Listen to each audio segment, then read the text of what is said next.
Consumer expectations have never been higher. But with the evolving economic and competitive pressures, it's getting harder for brands to deliver the kind of consistent, compelling experiences that keep customers loyal. Can operations and facilities leaders find ways to meet these demands while growing their footprint and ultimately drive revenue? Let's find out. Welcome to Elevating Brick and Mortar, a show that discusses the crucial role that facilities, construction, and operations play in designing and delivering a compelling customer experience. Hello, everyone. Welcome to Season 5 of Elevating Brick and Mortar. Thank you for joining us. I'm here today with Ryan Rao, Chief Development Officer at VIO Med Spa. Ryan, welcome to the show. Thanks, Sid. Appreciate you having me. So Ryan, let's just jump in, right? For listeners who might not be familiar with your brand, tell us more about what is your offering and what does it stand for? Some of the history behind it. Yeah, so VIO stands for Value in Ourselves. We're a medical aesthetics business and a franchise concept. So we're primarily franchise driven. We were founded back in 2017 by Joe and Nick Stanizek. My background has been franchising pretty much since I've been out of college. I was doing consulting and I wanted to pivot into an active leadership position within a concept and category that I had a lot of conviction in. I thought there was a big opportunity in medical aesthetics, and I was introduced to Joe and Nick Stanizek back in 2017, where they founded the business. First location was in Strongsville, Ohio. Really enjoyed the way they approached it. First with a spa-like environment, Class A real estate, a lot of focus on guest experience, and we decided to partner up in 2017 with the plans to franchise. So since that point, we've developed over 65 locations. We're now in 20 states, primarily focused on injectables. That's our leading service category. So things like Botox and fillers. We also offer skin rejuvenation, facials, and wellness, which is now a growing, fast growing lane of our business. So think peptides and weight loss and things like testosterone replacement therapy. And overall, we're in about 1,500 to 2,000 square foot locations. And have been recently awarded for the third straight year as the #1 med spa franchise concept in the country by entrepreneur.com. Congratulations. Appreciate that. Ryan, you've spent your career in franchising, real estate, and essentially brand development. How has that experience kind of shaped how you think about building and scaling brands in general? I'd say first, we have to think about the category. I think the category matters quite a bit. Anytime I'm looking at a new business, I want to understand who are the market leaders. Are there market tailwinds? Is the industry growing? What are the threats to the category that we're entering into? Get an understanding for white space. How big do we think we can take this concept in business? What geographies? The classic example is if you started in Manhattan or LA, there's not many markets in the country with similar demographics, where I was attracted to VIO because it started in Northeast Ohio, and a lot of suburban markets around the country had similar demographic factors. So I think about the category, I think about the customer profile, I think about any threats to the business. Now, especially with the rise of AI, that's an enhancement to what we do, but some industries could be facing some challenges as AI continues to grow and evolve and become more of one's daily routine from a professional and even personal setting. And overall, supply chain. I think food's a good example for that. There's regional taste preferences and some challenges having a supply chain that can scale around the country with the concept, and then ultimately do the numbers make sense? So unit economic profile, looking for a certain return on investment ladder, and definitely taking into consideration overall payback period if it is a franchise business for potential franchisees. So Ryan, you've been a big part of the growth and the brand itself, right? You've been there since the beginning. I'm just curious, when you were getting into it, Did you know this is what you wanted to do? I know in your career, like, did you know you wanted to get into the world of franchising and that this would be a category that would be as attractive as it is? Because, you spent a lot of time there. I'd love to hear that part of your journey as well. I had no idea about franchising. In fact, a mentor of mine since I've been 16, his name is Ryan as well, Ryan Rao. We've been working together in VIO and some other businesses pretty much since I've been out of college. When I was graduating from college, I was speaking to him and I said, I want to be in sales. I know that. I think sales is interesting, attractive to me. There's upside based upon what you can produce. And at that point in time, he was becoming CEO of a regional pizza brand, a franchise in Ohio. And he said, Ryan, if you want to sell, why don't you come sell franchises for me? And I said, Ryan, I know nothing about franchising. He goes, me neither. Let's figure it out. So that was about 12, 13 years ago now. Went to work in the store to start, went through the general managing training program, working in the pizza shop, started to attend conferences, created some great mentors, and was able to learn a lot from folks in the industry that had far more experience and worked in a variety of categories, and just fell in love with franchising. I think it's a wonderful business model.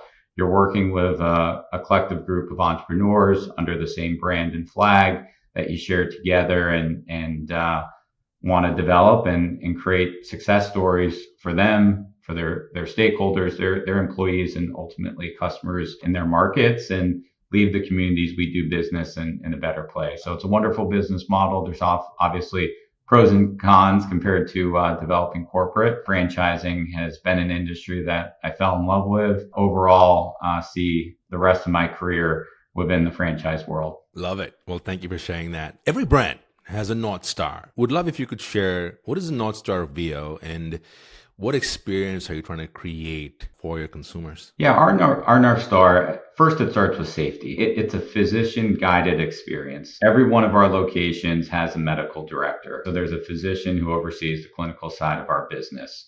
Most of our locations are overseen by either a plastic surgeon or a dermatologist. From there, we have a lead medical provider. That medical provider is either a nurse practitioner or physician assistant. They're well trained. We invest a lot into training and resources, and we partner with our vendors and put on system-wide events like VIO University, where we bring in world-class physicians, plastic surgeons, dermatologists, provide ongoing training and education to our providers within the VIO network. From there, we're thinking about convenience. We want conveniently oriented retail locations, want this to be a challenging appointment experience. So convenient booking, part of one's daily routine, and make it a life-changing result. So we have what we call a comprehensive treatment plan, part of our consultation, where we uncover the guest needs and goals, and we provide recommendations to help them achieve it. So I mentioned injectables is our leading service category, but we're also offer skin rejuvenation and wellness. So it's really an internal and external approach to help our guests achieve their overall goals that they're after, which is results oriented and can really provide a life-changing experience for our over 20,000 members around the country. You've seen some great growth over the past few years, and I'm curious, when you look at just wellness as a whole, as a category, it's become increasingly competitive. Every brand has to find a unique way to differentiate itself. And, you shared a lot of that right just now. But is there anything else that in comparison to the other players out there, that consumers and customers are always loyal to your brand as a whole and are willing to drive that extra mile or two to come to VIO versus any other brand that offers kind of similar services, I guess? I'd say the first thing, it's our membership program. We call it Club VIO. So we have two different membership tiers, and it's a banking membership. So think roughly $99 a month for our introductory tier.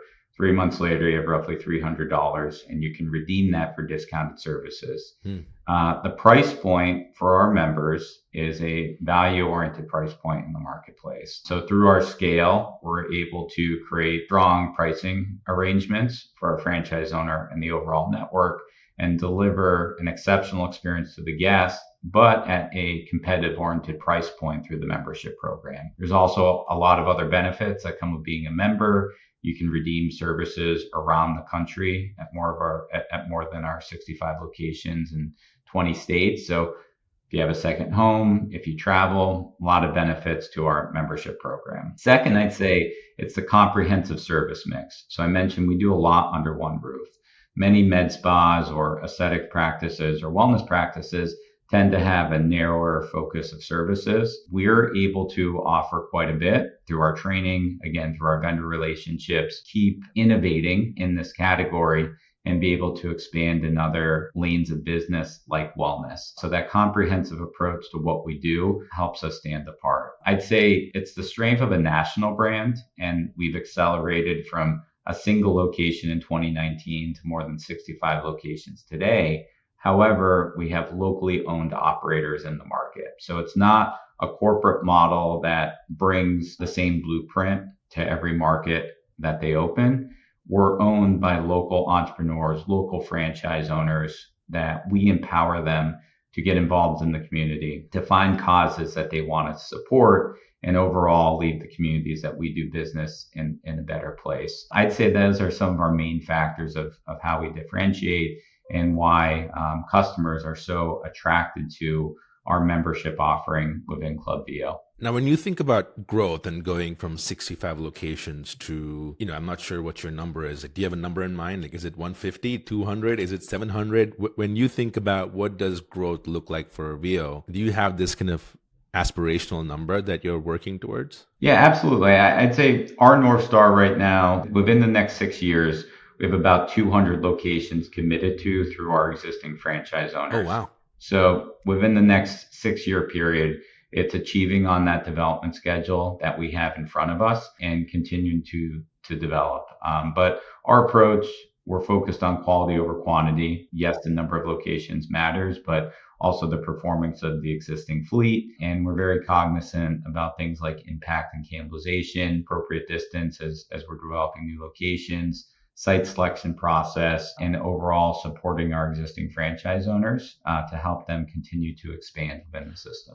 The numbers are very interesting. So basically you're saying you're going to quadruple in the next 6 years. Yes. Right? That's a pretty phenomenal target. When you think about growth and you think about where you go, and the site selection, which you just talked about, and I know that's really important to you. What drives that process? Why is that so important? And, you also talked about how it's about quality, not quantity. How do you start by selecting the right site? What makes it an attractive place to go find the right franchise owner? And I'd love to ask more questions around that as well. Yeah, from a site selection profile, we use a data-driven approach. So we leverage platforms like Placer AI and Esri to build out our ideal market profile and understand where our customers are as we're expanding into new markets. We're also very cognizant about co-tenancy and the centers that we enter into, the overall upkeep, think the site psychology. So how does it feel as you enter into the center? Convenience, we know is a very important metric for our customers. So the grocery anchored center where our female centric member finds themselves in that area 3-4 days a week already within that center has been a target for us. So think grocery anchored centers like Whole Foods, Sprouts, Wegmans, etc. There's traffic to that center. We can capitalize on the demographic that's already come there and really convert those users into new members within the VIO locations. Are you seeing success in like specific areas like cities or suburbs? Like, do you have a target area, or you find that, you're going where the customers are and it could vary based on state? It's a very portable concept. We're primarily suburban focused. We are entering into more urban markets. We also work in a variety of centers. So the tier 1 grocery anchored center, as I mentioned, is really our target. But we also enter into neighborhood centers or smaller pad sites that have great visibility and a lot of traffic, vehicles per day driving by. So it's a portable business. The market is growing exceptionally fast. Yeah. Depending upon the industry report that you read, it's about a 10% growth rate year over year. So the industry is compounding, and overall, there's still only been roughly 11 or 12% of the addressable market. So those who are of age and can afford the services who still tried an aesthetic service. So there is a long runway in front of us. There's quite a bit of tailwinds behind this category and what we're offering in VIO. And we couldn't be more excited about the path ahead. Do you think the demographic that uses your services is expanding, and based on age and all of that, that is it something that you're seeing as just growing because consumers are now wanting more of this offering? I think it's growing for a lot of reasons. I think social media is a factor. I also think there's just a growing awareness of one's overall health and wellness, and your skin's your largest organ, and that's what we address on the aesthetic side. So the well-being, the results that we help our guests and members achieve, looking in the mirror, feeling more confident about oneself. On the wellness side, we can really measure over time through blood work, some of the performance metrics that we're driving. So it is a full body, internal, external experience, and is just top of mind more so than ever for our demographic around the country. Now, you talked about this idea of site psychology. Can you help us understand what do you mean by that? Yeah, so what I mean by site psychology, think if you enter into a center and it's a brand new center, beautiful facade, modern, brick, clean, well kept. The signage, it's an attractive place. We're a medical business, so cleanliness standards, having a very clean facility, all of that matters to us. So if we think about centers that may be dated, may not be as well kept up, may have a lot of vacancy, may have a variance of co-tenants within the center. So whether it's thrift stores or smoke shops, those things matter to us. So who we orient our brand next to, the overall upkeep of the center, our customers think about those things. So we are looking for a certain quality of the real estate, which in our words is how we describe the site psychology when we're developing in new markets. And that makes a lot of sense. And that's a big part of what we talk about on this show, right? We have leaders like you come in, we talk about, how the physical, built environment has such a huge impact on the brand and how the brand is perceived and how you deliver the value to your customer and your consumer. How do you ensure that as you're growing, especially in a franchise-driven growth business like yours that is very experiential, how do you ensure that the partners that you're choosing in all these markets are holding to the standards that you have? Because again, like you mentioned, the facade, the signage, the look and feel. What does it feel like when you walk into the space? Is it warm and welcoming? Does it feel fresh?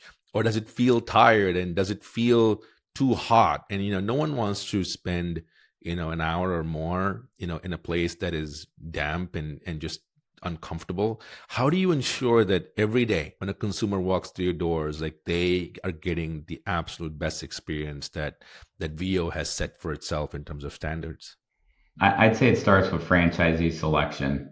So my role as a chief development officer, I oversee franchisee selection, real estate, and construction. And all of those components work together. When we're out having conversations of those interested in our franchise opportunity, we want to manage expectations of the work involved in this business. It's a lot of work. It's an exciting category, and there's a ton of potential. And overall economics are very attractive. That's why investors have really surged into our industry. But it takes a lot of work to get there. So we want to ensure we're bringing on the right owners. And as we onboard new owners, we have a detailed process. We have a tremendous support team and approvals along the way. So our franchise owners are unable to sign letters of intent or move forward with leases or create their own set of drawings without our approvals, without our support, and really for the most part tying into our vendors. The interior experience, it's well curated. So we have a signature scent, our millwork, our paint colors, they're all standardized around the country. So the environment, it's aesthetically pleasing. It's a tremendous scent. It's upbeat music that's not overpowering. all of that is curated and presented by the brand that our franchise owners follow guidance of.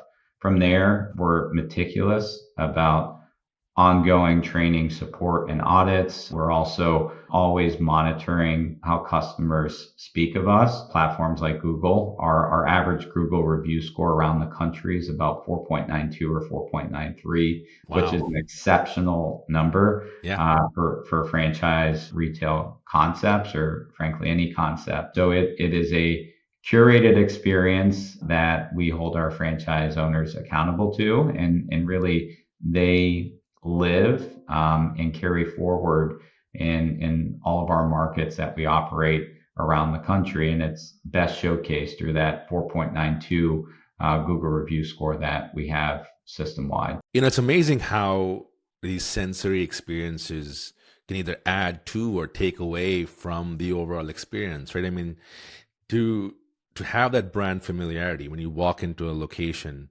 to your point, like the scent, the music that's playing, it has to feel familiar. It has to feel in alignment with what a consumer expects with the brand. Now you recently went through a brand and digital refresh as well. Tell us more about that. As I mentioned, the business was founded late 2016, early 2017. We went through a redesign throughout 2018 to present our brand the best way we felt possible at the time. Over the years, preferences change, and we wanted to continue to evolve the concept. So we went through a redesign process of bringing in some different tones, feelings, furnitures, textures within the space, and simultaneously redeveloping our website, bringing in very similar features and color schemes, and an overall redesign. So it's an elevation of the brand.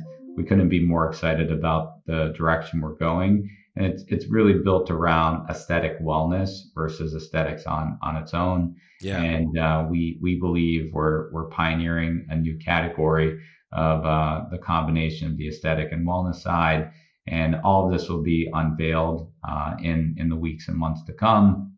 We're targeting May or June for the launch of our new website, as well as first location with this new look, improved VIO, which will be launched in Zionsville, Indiana. And we couldn't be more excited to showcase that to the country here very shortly. Very cool. A lot of the folks that do great work sometimes tend to be behind the scenes, right? Because you think about a location, the location opens up, you kind of take it for granted that this is the brand, but it takes a lot to actually curate, to your point, the physical experience and then maintain it going forward. And a lot of those teams, a lot of those leaders are like working, tirelessly behind the scenes. And if everything is going well, you don't think about, the design and the maintenance of those locations, because it just works. Tell us about what it takes, to go and do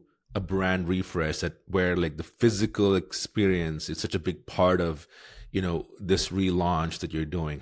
What does it take to go do that? How do you make that central to the conversation when you look at the brand as a whole? It's a process, and it takes a great team. And I'd say from our experience, it starts with ops as well as customer feedback. We work closely with our operations team. We gathered feedback from our franchise owners we have 65 existing locations. What's their feedback? How do we continue to improve our layout, our prototype?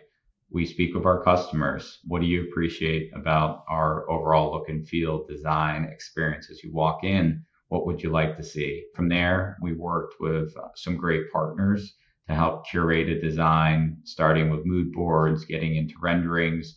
And then overall, the look and experience and renderings are one thing, but we still need to ensure it falls within a budget. So we ran an RFP process based upon the go-forward direction that we wanted to move in. Kimberly Mays on our team, she's our director of new store development, did an exceptional job. And we were able to actually cut and value engineer our build out, but elevate our experience dramatically, at least in our mind, of where we're going with the future rendering of VIO. But it took a lot. And this was a good 6 to 12 month process from start to finish to ensure that We had the right look and feel. We brought in operational concerns.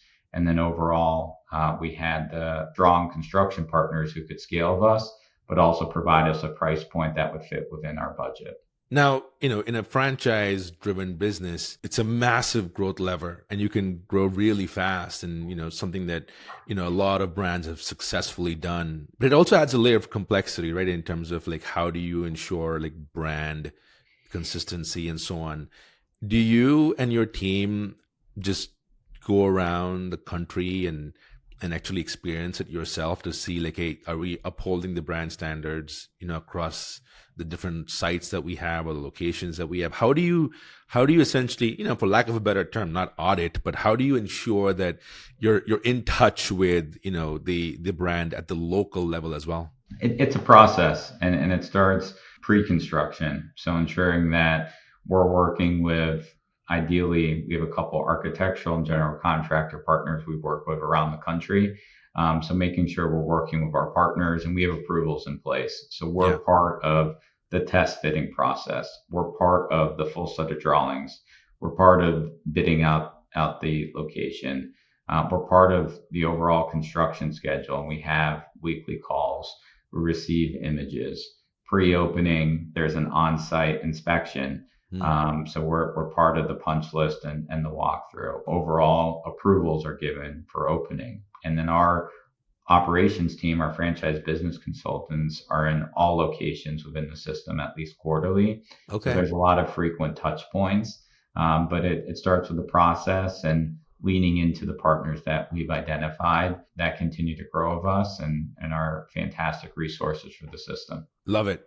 Now, if you look at the past 7 years, COVID happened. It's already been like 5 years since the world kind of came out of it, which is pretty phenomenal to think about it. Like it's been 5 years.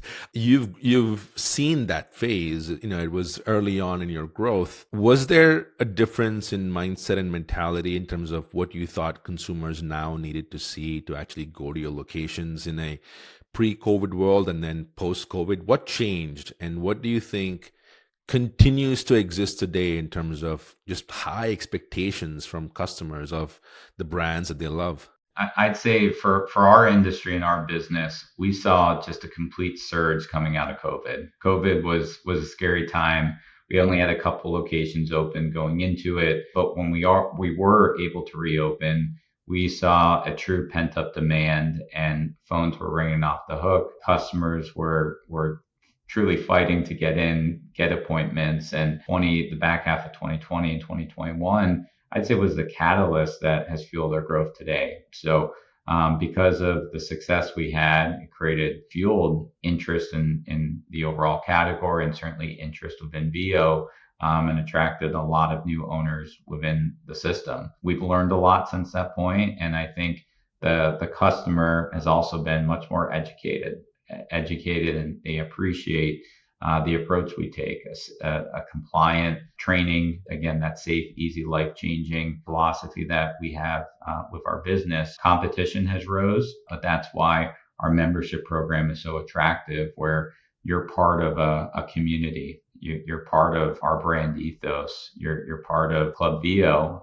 which adds a lot of benefits and allows you to create a very deep relationship with the providers within our locations. Have a price point that it's extremely competitive, that the mom and pops in our industry just can't compete with because of the scale and overall relationships that we have with our vendors. That makes a lot of sense. Ryan, let's talk about technology, right? I mean, technology, especially all the new technologies that are out there today, they're changing every industry and every category in our business. How is it making its way into your business? Like, when you think about technology and whether it's changing how your consumers interact with your business or experience your offering, or allows you to offer more things within your locations, help us understand what that is. So I think back to when I was first getting started in the franchising world. At the time, Amazon was such a hot topic, and brands, industries were very concerned about Amazon and how they position themselves in the overall category. Now, I think AI is very similar and even Yeah. more dramatic, whether it's intimidating or industries and brands are really embracing it. I'd say we're embracing AI. We think AI is going to be an exceptional tool for our business. We're leveraging AI for things like business intelligence dashboards, the lead follow-up process. So some automations with AI to help make the booking process easier and more convenient for our guests coming through the door. So AI is a phenomenal tool. It's only going to make the way we do business easier and a more convenient and experience for our customers coming in the door. We're excited about what's to come. I'd say there's a lot more to come, but we are hyper focused and have quite a few of our team members really leaning into the potential of AI. Interesting. Yeah, I mean, your business, I presume, is a very like human centric business, right? It's not only with your customer, but also how you deliver the offering. And for what I'm hearing is you're trying to take all the areas that possibly create friction or possibly take a lot more human intervention, and you're using technology to go and simplify that and automate that and take the repeatable tasks, make that leverage AI and leverage today's technologies and automations, but the end goal being that you allow your people to focus on just being with the customer and taking care of Focus them. on the experience. Right, Absolutely. Yeah. right, How do we leverage AI to make the mundane tasks like inventory management, right. lead follow up, digital marketing strategy, CRM outreach? Yeah, How do we take the very repetitive task and lean into AI to help support the role, but focus more on the customer experience, so the guest walking through the door. So yeah. we know if they're a coffee drinker, how they like their coffee, they're married, anniversary, birth dates, etc. So it's really curating the experience to them walking in the door and then giving our provider more time for the consultation, for developing that deep relationship with the guest walking in and allowing AI as the tool to make all of this happen. So we're excited about it. And again, definitely a big initiative for the entire organization. Now, there's some other broader economic challenges and macro Yep. challenges that we're all facing, and some of them have subsided since COVID, like supply chain and so on, but there's still like some lingering issues there. There's also labor shortage, like folks willing to work in a retail-esque environment. There's a lot of people that are businesses that are struggling with keeping talent. There's also cost pressures.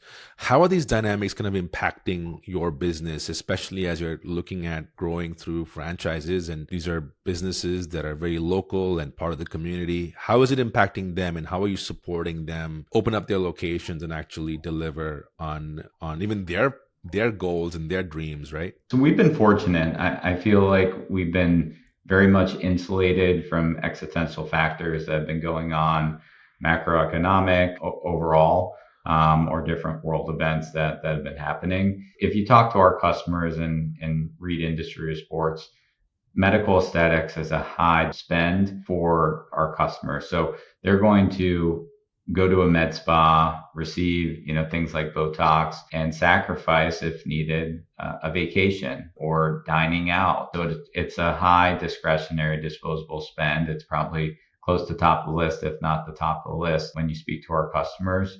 And again, our experience is exceptional, but we are able to deliver tremendous value through that membership program. So over time, as our brand grows and our members and customers continue to spread the word about VIO within the community, our different entrants into this market are doing research on the med spa to choose. VIO is certainly near the top or at the top of that list. We think we're positioned well. So if you can receive an exceptional experience at a value oriented price point and it is a top priority discretionary spend, we've been positioned well, just given any existential factor at this time. Makes sense. And, as we kind of wrap up, and I'd love to look into the future and get your take Yeah. on what the future looks like, right? What do you think about the category as a whole? Like in 5 years, what does the category look like? And what does the consumer of tomorrow look like? I think the consumer tomorrow looks like much more wellness focused, and that's where we're heading as a brand. This intersection of aesthetics and wellness. Yeah. Much of this industry has been focused on the outward appearance, which is important. It's a big piece of what we do, and we're never going to leave that. It's the core. There's another piece of kind of the external and internal and the wellness side that I think our customers are going to talk much more about and be more cognizant of. If you have heard much about peptides, which I'm sure you have, that's a good example of the momentum building, I think, on the wellness side. And it really started with GLP-1s and the weight loss, and now getting more into peptides, becoming mainstream. And I feel like where that's at today is kind of where Botox was 10 to 15 years ago. And we're positioned to offer both. We have medical providers. They're exceptional. They're well trained. There's physician oversight. We have a 20,000 plus membership base around the country that believes in VIO as the resource to receive these kinds of services and treatments. And as we continue to extend in the wellness side, I think it's only going to compound over the next 5-year period. And I think our customers are going to be more intentional, aware about the opportunities on the wellness side of what we do. That's great. What can the audience expect next from VIO? You already shared you're expanding 200 locations in the next 6 years, but just, the next 6 months, you have newer locations with a refreshed brand and look and feel. But what markets are you looking? What can we expect to see you in? And are you going to be international too? Right now, very much focused on domestic. We're super excited about the website refresh along with the store redesign. Our first one will be opened up in Zionsville, Indiana, this June. And we're opening up in a lot of markets. So currently in 20 states. We're working on a few new ones. So it is national expansion. We are continuing to welcome new franchise owners within the system. We've already had a tremendous amount of new signings so far this year in 2026. So it's an exciting time, and that refresh of the store redesign, given the topic here today, is probably what I'm most excited about for the near term. Love it. Now, there's folks in our audience who, are in the franchise business or are part of a brand that uses franchising as one of the levers for growth. What advice would you give folks in our audience who are listening in on, how do you ensure, you have strong experiences with your customer, create that connection, and what is most important that they get right as they grow? I'd say franchisee selection. So that's the most critical piece. It's very much a partnership, and it's an extension of the brand. Understanding who's the avatar you're looking for as a franchisee, how do you get in front of them, and how do you manage expectations on them understanding what they're getting into when they sign on for to carry forward the brand that you built. So I think that's the biggest piece for any growing franchisor. It's the franchisee selection piece of bringing on the right partners to grow your brand. I love it. Well, with that, Ryan, I just want to say a huge thank you. Thank you so much for joining us today. I really enjoyed our conversation. For listeners who might want to learn more about VIO Med Spa or look you up and reach out to you, where can they find you? I'm on LinkedIn. So Ryan Rao, very active on LinkedIn. And then our franchise website, VIOMedSpa.com. Great place to learn more about the franchise and where we're located for any that might be interested in services as well. Love it. Well, with that, again, huge thank you. Thank you for joining us. And to everyone in our audience, thank you for joining us. And we'll see you on the next episode of Elevating Brick and Mortar. Well, that was Ryan Rao, Chief Development Officer at VIO Med Spa. It's very apparent how much intentionality goes into building and scaling a brand, especially one that relies heavily on franchising, from site selection and design to franchise partnerships and the overall customer experience. Ryan shared how important it is to get the fundamentals right while continuing to evolve with changing customer expectations and new technologies. As brands grow across locations, maintaining that consistency while still creating meaningful experiences is what ultimately will set the best brands apart. With that, I'm your host, Sid Shetty, and I'll see you on the next episode of Elevating Brick and Mortar. Facilities teams are increasingly being asked to do more with less. ServiceChannel AI helps them stay a step ahead. Embedded in core facilities workflows, it reduces friction and busy work and amplifies your team's impact. So the focus stays where it should be, on the customer experience. Your best work starts now with ServiceChannel AI. Learn more at servicechannel.com/AI.